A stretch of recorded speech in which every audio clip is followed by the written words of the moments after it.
As principais notícias do mundo e o impacto na vida dos brasileiros. Vasto Mundo. Estamos falando de uma questão climática muito importante, que é o furacão Milton. Chegou na costa da Flórida, nos Estados Unidos, e agora algumas autoridades e cientistas do país estão alertando para o tamanho dos impactos potencialmente desse fenômeno. E alguns já são medidos pelas autoridades americanas. Para a gente tratar desse assunto aqui, está aqui conosco sempre gentilmente nosso jornalista e mestre em relações internacionais, Frederico Duboc, está sempre aqui conosco no Vasto Mundo. Fred, muito bom dia para você, tudo bem? Bom dia, Guilherme. Bom dia. Bom dia a todos. Bom dia, Patrícia. Fred, já chegamos a um cenário de furacão Milton, que a fase de destruição começou muito efetivamente para os Estados Unidos, e especialmente para a Flórida, que tem sido o estado mais afetado, digamos assim.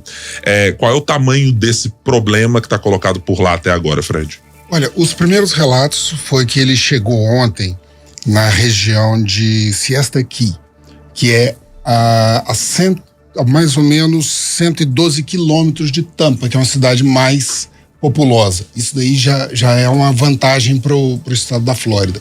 A expectativa é que ele saia do estado da Flórida em direção a leste até amanhã de amanhã, né? Então ele já teria deixado. Então, as informações nesse momento, entre 2 milhões e 3 milhões de consumidores de energia sem luz, vários pontos de alagamento. O domo do estádio do Tampa Bay foi destruído, foi arrancado. Teve um problema com o guindaste, vários pontos de inundação. Até o momento, tem relatos de mortes, parece que num condado chamado St. Lucie. Então são relatos do andamento desse processo. Ele teve uma queda de intensidade em relação ao que ele estava registrando. Ele bateu no solo a uma velocidade de 195 quilômetros por hora de velocidade do vento. Isso é considerado nível 3. E teve uma chuva entre 150 a 310 na média, batendo em picos de 410 milímetros de chuva. Ou seja, você viu, aqui na região norte, em Belo Horizonte, ontem foram 19.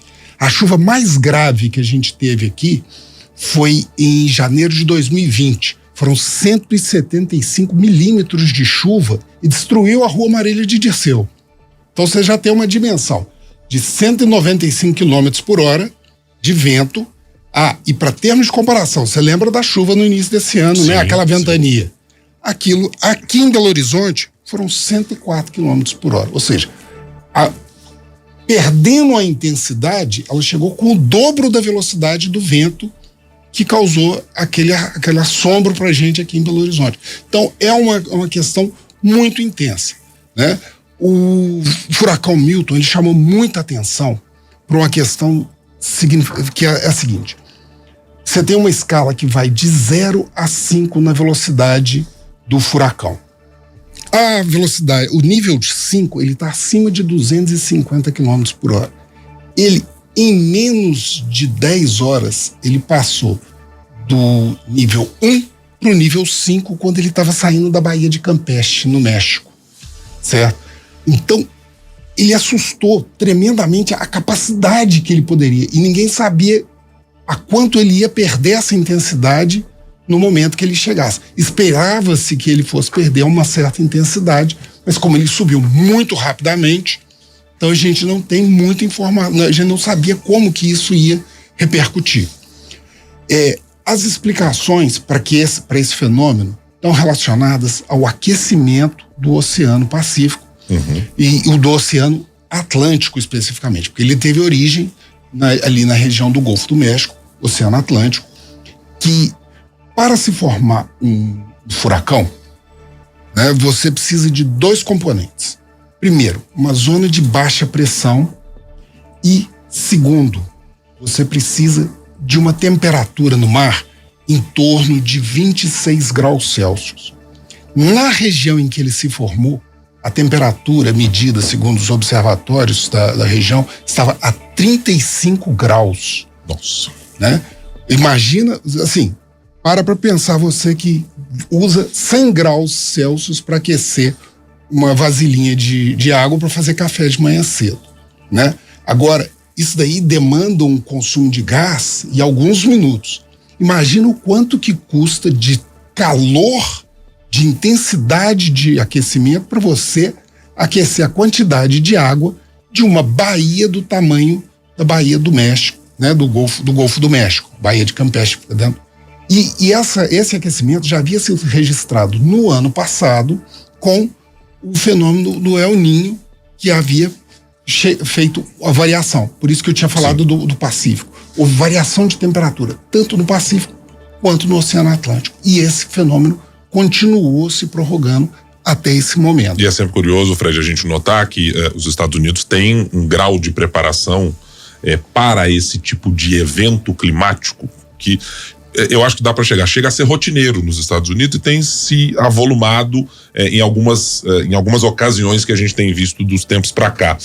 Mesmo com o grau de preparação que há, com a construção, por exemplo, de abrigos específicos, com a adaptação de espaços para receber as pessoas nesse momento, o furacão Milton, dadas essas condições que você mencionou, não há cidade que resista a algo dessa natureza, né? Portanto, que a gente viu em termos de disrupção completa das cidades. E agora estamos vendo um fenômeno, eu estou acompanhando aqui no jornal The New York Times, o quanto as outras cidades que estão recebendo as pessoas do entorno, ou que estavam alocadas nas áreas que potencialmente eram de mais risco, também estão começando a enfrentar esses problemas, porque eles não têm o mesmo nível de preparação do que os municípios, as cidades, os condados, que já habitualmente convivem com isso. Então você tem um problema marginal que é criado a partir da relação que o Milton e que os outros fenômenos climáticos têm lá nos Estados Unidos.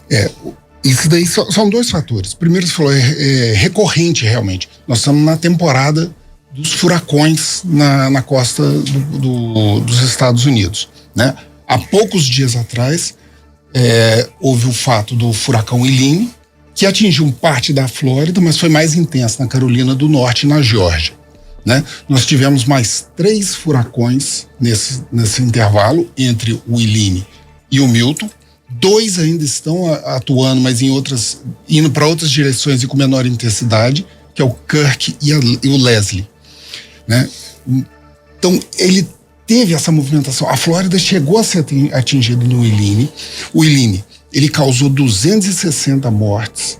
Ele foi muito intenso. Ele gerou um impacto para toda a região.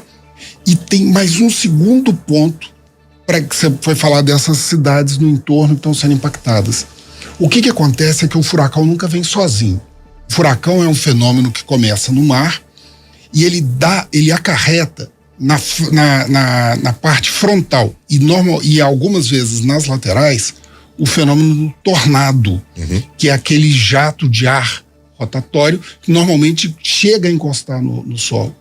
Quando o Milton chegou ontem à Flórida, houve um alerta houve 130 alertas de tornado, né? Então ele vai levando, certo? Então o estado da Flórida já estava se preparando para fazer a evacuação de 7 milhões de pessoas no corredor do Milton. Então é uma situação bastante complicada e ele está lidando já com esses efeitos.